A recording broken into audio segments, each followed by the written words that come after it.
বিসমিল্লাহির রহমানির রহিম। এখন আমরা যে অঙ্কটা করবো সেটা হচ্ছে 6 নাম্বার। একটি ত্রিভুজের দুই বাহুর দৈর্ঘ্য যথাক্রমে 26 মিটার এবং 28 মিটার হলে এবং ক্ষেত্রফল 182 বর্গ মিটার হলে বাহুদ্বয়ের অন্তর্ভুক্ত কোণ নির্ণয় করো। আমাদের এই 16.1-এ আমরা যে সূত্রগুলো শিখছি তার ভিতরে দেখছি যে একটা সূত্রের ভিতরে শুধু কোণ দেওয়া আছে। এই জায়গায় আমাদের কি বের করতে বলছে? অন্তর্ভুক্ত কোণ বের করতে বলছে। তো অন্তর্ভুক্ত কোণ বের করতে বলে আমাদের কোণ দেওয়ার সূত্র কয়টা আছে? কোণ দিয়ে সূত্র আছে একটা, সেটা কোনটা? আমরা জানি ত্রিভুজের ক্ষেত্রফল ইকুয়াল টু হাফ গুণন এবি গুণন সাইন থিটা। এই যে সাইন থিটা যে একটা অঙ্ক আছে, এই থিটার মানটাই হচ্ছে কোণের মান। তো এই 16.1 যতগুলো অঙ্ক আছে সবগুলা যতগুলো সূত্র আছে তার ভিতরে একটা সূত্রের ভিতরে শুধু কি আছে? কোণের মান আছে। তো কোণের মান কখনো যদি বলা থাকে আমরা মনে করবো সবসময় এই সূত্রটা ইউজ হবে। তো এই অঙ্কটা আমরা কিভাবে করবো? প্রথমে আমরা চিত্র আঁকাইলাম যে দুইটা বাহু দেওয়া আছে একটা ত্রিভুজের, সন্নিহিত বাহু। সবসময় কি বাহু হবে? সন্নিহিত বাহু হবে। সন্নিহিত বাহু কাকে বলে? একটা বিন্দু থেকে যে দুইটা বাহু বের হয় তাকে আমরা কি বলি? সন্নিহিত বাহু বলি। তো এই সন্নিহিত বাহুর ভিতরে যে কোণটা হবে তাদেরকে আমরা কি বলি? অন্তর্ভুক্ত কোণ। এই অন্তর্ভুক্ত কোণটা বের করতে বলছে। আমরা প্রথমে লিখবো, মনে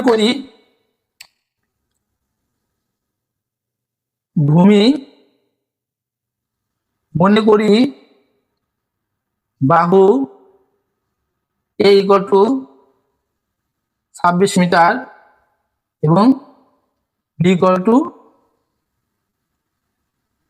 28 মিটার এবং অন্তর্ভুক্ত কোণ থিটা। অন্তর্ভুক্ত কোণ কি? থিটা।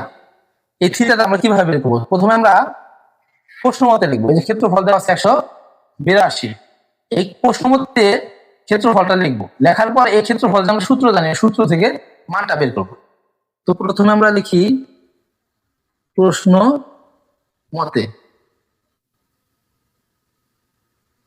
ক্ষেত্রফল, ত্রিভুজের ক্ষেত্রফল লিখি, ত্রিভুজের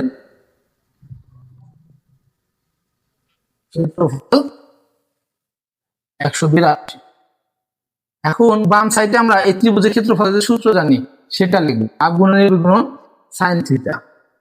হাফ গুণন এবি গুণন সাইন থিটা 182।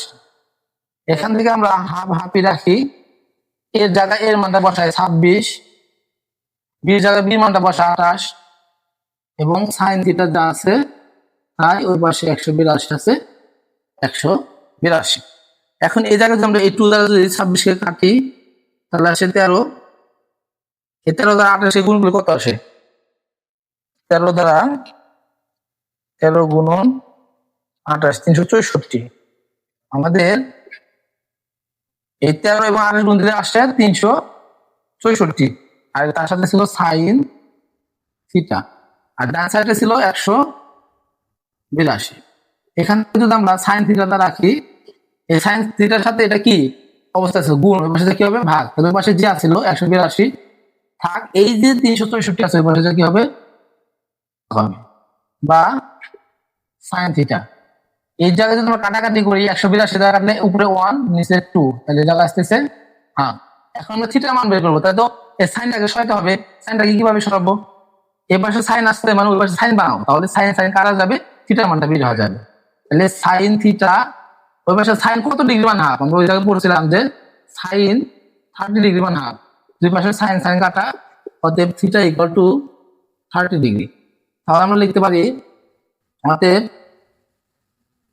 অন্তর্ভুক্ত কোণ 30 ডিগ্রি। এটা আমাদের কাঙ্ক্ষিত ফলাফল। তো আমরা অঙ্কটা আরেকবার বুঝি। প্রথমে আমাদের যে চিত্রটা দেওয়া নয়, আমরা আঁকে নেব। সন্নিহিত দুইটা বাহু, একটা 26 একটা 28 ধরবে এবং এই সন্নিহিত বাহুর মধ্যে একটা কি ধরবো? কোণ ধরবো। ধরার পরে মনে করি লিখে বাহু এ ইকুয়াল টু কত দেওয়া আছে? একটা বাহু এ ধরলাম 26 আর একটা বাহু 28, আর অন্তর্ভুক্ত কোণটা থিটা। প্রশ্ন মতে দিয়ে আমরা দেখবো যে এর ভিতরে কোনটার আমরা সূত্র জানি। আমরা কি এটার সূত্র জানি, এটার সূত্র জানি, না এটার সূত্র দিয়ে জানি?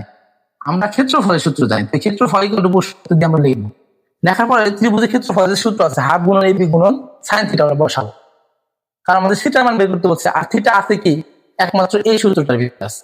এই সূত্রটা বসাইলাম, বসানোর পরে এই জায়গায় হাফ বসাইলাম, এর জায়গায় 26 বসালাম, বির জায়গায় 28 বসালাম, সাইন থিটা 182। এই 2 দ্বারা যদি 26 কাটি 13 থাকে, এই 13 এবং 28 যদি আমরা গুণ দিই তাহলে আসে 364। এই 364 আর সাইন থিটা ছিল থিটায়, ওই পাশে 182 আছে 182। এই সাইন থিটার সাথে 364টা গুণ আছে, ওই পাশে কি হবে ভাগ।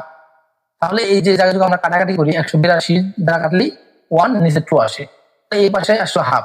এখন এই সাইনটাকে সরাইতে হবে, থিটা বের করবো। এই সাইনটাকে সরাইতে গেলে আমাদের কি করতে হবে, ওই পাশে সাইন বানাইতে হবে।